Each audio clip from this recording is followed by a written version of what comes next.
আজকে শোক দিবস পালন করেন, রসিকতা করেন জাতির সাথে। আবু সাঈদের বুকে এইভাবে গুলি করার পর এজাহারে লেখা হয়েছে আন্দোলনকারী ইট পাটকেলে ফাজলামি করেন আমাদের সাথে। আমিও প্রতি রাতে ঘুমাতে পারি না। কালকে ফোন এসেছে, বেসরকারি বিশ্ববিদ্যালয়ের ছেলেমেয়েদেরকে ভাটারা থানায় ধরে নেওয়া হয়েছে, অত্যাচার করা হয়েছে। কালকেই ফোন এসেছে বাংলা বিভাগের একজন ছাত্রকে ধরে নিয়ে যাওয়া হয়েছে। কালকেই ফোন এসেছে একটা জায়গায় ব্লক রেড করা হচ্ছে, কথা শুনতে পাচ্ছিলাম না। এর আগে শুনেছি আমরা বিভিন্ন জায়গাতে কারফিউ জারি করে চারদিকে ঘিরে ধরে হেলিকপ্টারের আলো ফেলে বাংলাদেশের ছাত্র তরুণ কিশোরদেরকে গণগ্রেফতার করা হচ্ছে। গায়ে দেখা হচ্ছে আঘাতের চিহ্ন আছে নাকি, আঘাতের চিহ্ন মানে হচ্ছে সে আন্দোলনে ছিল, তারপর গ্রেফতার করা হচ্ছে। আমি ঘুমাতে পারি না যখন আমি শহীদ মুগ্ধর গল্প পড়ি। যেই ছেলেটা আন্দোলনে গিয়েছিল বিস্কিট আর পানি দেওয়ার জন্য, সবাইকে বলছিল পানি লাগবে কি না, এরকম একটা ছেলেকে মাথায় গুলি করে হত্যা করা হয়েছে।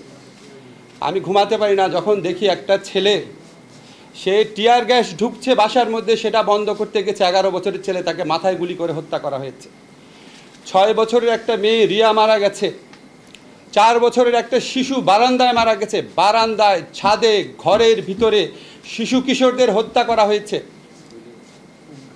আজকে আমরা শুনতে পাচ্ছি যে 267 মারা গেছে। একটা বর্ণ আপনাদের বাড়িয়ে বলছি না। কালকে একটা জিনিস কিনতে গিয়েছিলাম একটা দোকানে, বলছে স্যার হাজার হাজার লোক মারা গেছে, আমরা বিশ্বাস করি, আমরা এই সরকারকে বিশ্বাস করি না। আজকে যখন এই রকম হত্যাকাণ্ডের ক্ষত যন্ত্রণা আমাদের বুকে, দেশের প্রত্যেকটা অঞ্চলে ব্লক রেড করে আমাদের তরুণদেরকে, কিশোরদেরকে, ছাত্রদেরকে গ্রেফতার করা হচ্ছে, নির্যাতন করা হচ্ছে, তখন আমাদের মনে প্রশ্ন আসে, এই সরকার কি বাংলাদেশের তরুণ, বাংলাদেশের ছাত্রদের বিরুদ্ধে যুদ্ধ ঘোষণা করেছে? এটা কি কোনো অধিকৃত ভূমি? এটা কি গাজা স্ট্রিপ? এটা কি কাশ্মীর? এই দেশে যে পুলিশের ইউনিফর্ম পরা লোক দেখি, এরা কি ভিনদেশি বাহিনী? এরা কি আমাদের ট্যাক্সের বিনিময়ে চলে না? এরা কি আমাদের অর্থে লালিত না? এই অস্ত্র কি আমাদের অর্থে কেনা না? আজকে 6টা বাচ্চার ছবি যখন, শিশু বাচ্চার ছবি যখন বিভিন্ন জায়গায় ফেসবুকে দেওয়া হয়, 6টা ফুল ঝরে গেছে। বর্তমান সরকারে যারা আছেন, নাম নিচ্ছি না আপনাদের বুকের মধ্যে তো কোনো ক্রন্দন দেখি না, আপনাদের মধ্যে তো কোনো কষ্ট দেখি না। সারাক্ষণ স্থাপনা স্থাপনা স্থাপনার জন্য কষ্ট। এটা তো আমাদের টাকায় করা। আমরা কষ্ট পাবো, আমরা যন্ত্রণায় ভুগবো। আপনার তো মেট্রো রেলে চলতে হয় না, আপনারা তো রাস্তায় যাওয়ার সময় সমস্ত মানুষকে আটকে রাখেন বেআইনিভাবে।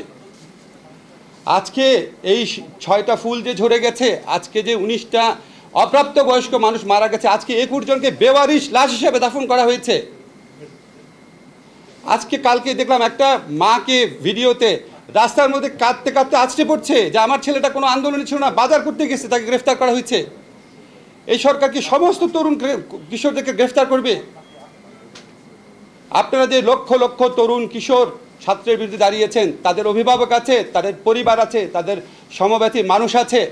71 সনের যুদ্ধে আমরা প্রমাণ করেছি, বাংলাদেশের হৃদয়ে গুলি করা হলে বাংলাদেশের প্রতিটা ঘর সেই যুদ্ধে যোগ দেয়। আজকে প্রতিটা ঘর থেকে ক্ষোভ, প্রতিটা ঘর থেকে সেই প্রতিরোধের আহ্বান। আপনারা এটাকে আর তুচ্ছ-তাচ্ছিল্য করেন না। কেন আন্দোলন হচ্ছে এগুলি বলে জাতির সাথে ঠাট্টা মশকরা করেন না। আন্দোলন হচ্ছে হত্যাকারীর বিচারের দাবিতে। আন্দোলন হচ্ছে গণরুম কেন্দ্রিক যে টর্চার সেল। পৃথিবীতে কোনো বিশ্ববিদ্যালয় আছে নাকি, চ্যালেঞ্জ করলাম, পৃথিবীতে কোনো বিশ্ববিদ্যালয় আছে নাকি যে বিশ্ববিদ্যালয়ের প্রতিটা ছাত্রাবাস টর্চার সেল রয়েছে? সেই টর্চার সেলে ছাত্রদের মৃত্যুর খবর আপনারা পেয়েছেন। জোর করে কৃতদাসের মতো গেস্টাপো বাহিনীর স্টাইলে সেখানে অত্যাচার করা হয়। এগুলি তো মিথ্যা কথা না, দিনের পর দিন পত্রিকাতে এসেছে। আজকে সেই গণরুম কেন্দ্রিক নির্যাতনের অবসান চেয়েছে ছাত্ররা। কেন আন্দোলন বুঝতে পারেন না? যেই উপাচার্য প্রক্টররা তাদের প্রতিরোধ করতে, তাদের প্রতিরক্ষা দিতে ব্যর্থ হয়েছে, জাহাঙ্গীরনগরে গেট লাগিয়ে দিয়েছে, এগুলি তো নতুন ঘটনা না। আজকে তাদের পদত্যাগের দাবি আসছে। শিক্ষার্থীদের অরিজিনাল যে দাবি ছিল 9 দফা, যেটা আমরা বিশ্বাস করি জোর করে চেঞ্জ করে দেওয়া হয়েছে, সেখানে দাবি ছিল যে দায়ী মন্ত্রীদের পদত্যাগ। আজকে এই দেশের তরুণ কিশোরদের বিরুদ্ধে 70-80 বছরের বৃদ্ধ গতায়ু প্রজন্মের মন্ত্রীরা তাদের বিরুদ্ধে ছাত্রদেরকে লেলিয়ে দিচ্ছে। আমাদের দেশের তরুণ সমাজের একটা অংশকে কৃতদাস এবং গণরুমে টর্চার সেলের ভিকটিম বানানো হয়েছে, আরেকটা অংশকে খুনি বাহিনী বানানো হয়েছে। এই প্রক্রিয়াতে যারা সরাসরি যুক্ত, যারা সরাসরি নির্দেশ দিয়েছেন, তাদের বিচার চেয়েছে। এটার মধ্যে অন্যায়টা কোথায়? ছাত্ররা কি বলেছে সরকারের পতন চাই? ছাত্ররা কি বলেছে নতুন নির্বাচন চাই? তারা তো এগুলি বলে নাই। আপনারা এই দাবি মেনে নিচ্ছেন না কেন? সমস্যা কি? আজকে আবু সাঈদের বুকে এইভাবে গুলি করার পর এজাহারে লেখা হয়েছে আন্দোলনকারী ইট পাটকেলে ফাজলামি করেন আমাদের সাথে। এই ফাজলামি মানুষের বুকে ক্ষত হয়ে থাকে না? কতজনকে মারবেন? আমাদের সন্তানরা আমাদের সাহস দেয় এখন, আমাদের কিশোররা আমাদের সাহস দেয় এখন। আমরাও ভয় পাই না, আমরা অত্যাচারের ভয় পাই না। এই হত্যাকাণ্ডের বিচার করতে হবে, এখানে কোনো ছাড় নাই। আজকে শোক দিবস পালন করেন, রসিকতা করেন জাতির সাথে। নাশকতার জন্য 10,000 20,000 গ্রেফতার করেছেন, 2.5 লক্ষ বলে আসামি, সম্ভবত শুধু ঢাকা শহরে। হত্যা মামলায় কয়জনকে গ্রেফতার করেছেন? আজকে আমরা পত্রিকার ফুটেজে দেখেছি ছাত্রলীগ যুবলীগের হাতে অস্ত্র চিহ্নিত করে পত্রিকায় লেখা হয়েছে ছাত্রলীগ যুবলীগ। পুলিশের হাতে ইউনিফর্ম পরা পুলিশ, জাজ্জল্যমান প্রমাণ, তাদের গ্রেফতার করছেন না।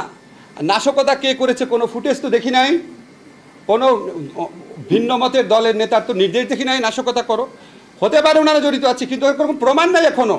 প্রমাণের আগেই 1000 গ্রেফতার করে ফেলেছেন। আর যেটা জাজ্জল্যমান প্রমাণ, মানুষের জীবন সম্পদের চেয়ে অনেক বেশি ইম্পর্টেন্ট। আমাদের প্রধানমন্ত্রী, আপনি বলেন স্বজন হারানোর বেদনা আপনি বুঝেন। সরি, আমার কাছে মনে হয় স্বজন হারানোর বেদনা আপনি বুঝেন, শুধু নিজেরটা বুঝেন। না হলে এই শত শত হত্যাকারী যারা আছে, শত শত মানুষকে যারা হত্যা করেছে, আমাদের প্রায় 100 শিশু কিশোর ছাত্রকে যারা হত্যা করেছে, 100-র একটু কম হতে পারে, 70-80 জন।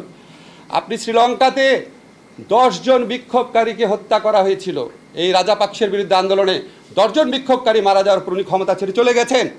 ওনারও কম দম্ভ ছিল না, কম শক্তি ছিল না, কম সেনাবাহিনী ছিল না, কম পুলিশ ছিল না। আজকে 10 জন শুধু শিশু কিশোর মারা গেছে, শিশু মারা গেছে, শিশু। এই 10 জনের প্রায় কমপক্ষে 267 জন মানুষ মারা গেছে। আপনার পদত্যাগের দাবিতে যে সারা বাংলাদেশের মানুষ গণ আন্দোলন করছে না, এটাই তো আপনার সৌভাগ্য। সেদিকে আমাদেরকে ধাবিত করেন না, হত্যাকারীর বিচার করেন। এদেরকে আপনি বিচার না করতে পারেন, এদেরকে মন্ত্রিসভা থেকে বাদ দেন। মানুষের বুকের ক্ষত দূর করেন, ক্রোধ দূর করেন, সব ঠিক হয়ে যাবে। মানুষকে আরও উত্তেজিত করে, মানুষকে আরও ক্ষত বাড়িয়ে আপনারা কিভাবে চান যে সব কিছু সবাই ভুলে যাবে? সব কিছুই যদি আমরা ভুলে যাই, তাহলে তো আমরা মুক্তিযুদ্ধ করতাম না, তাহলে তো আমরা 90-এর আন্দোলন করতাম না। এই আন্দোলনে বাংলাদেশের যত মানুষ আছে, যত ছাত্র তরুণ জনতা আছে, তারা হচ্ছে মুক্তিযুদ্ধের চেতনার প্রকৃত বাহক। যারা তাদের উপর গুলি চালাচ্ছে, যারা অপপ্রচার চাচ্ছে, নির্যাতন করছে, গণগ্রেফতার করছে, তারা হচ্ছে 2024 সনের রাজাকার। কারণ তারা গণমানুষের বিরুদ্ধে দাঁড়িয়েছে। আপনাদের সরকারের কর্মকাণ্ড দেখে মনে হয় আপনাদের বুকের মধ্যে এই প্রত্যয় জন্ম নিয়েছে যে রক্ত যখন নিয়েছি আরও রক্ত নিব, বাংলাদেশের ভিন্ন মতকারীদের নিশ্চিহ্ন করে ছাড়বো ইনশাল্লাহ। Please stop it.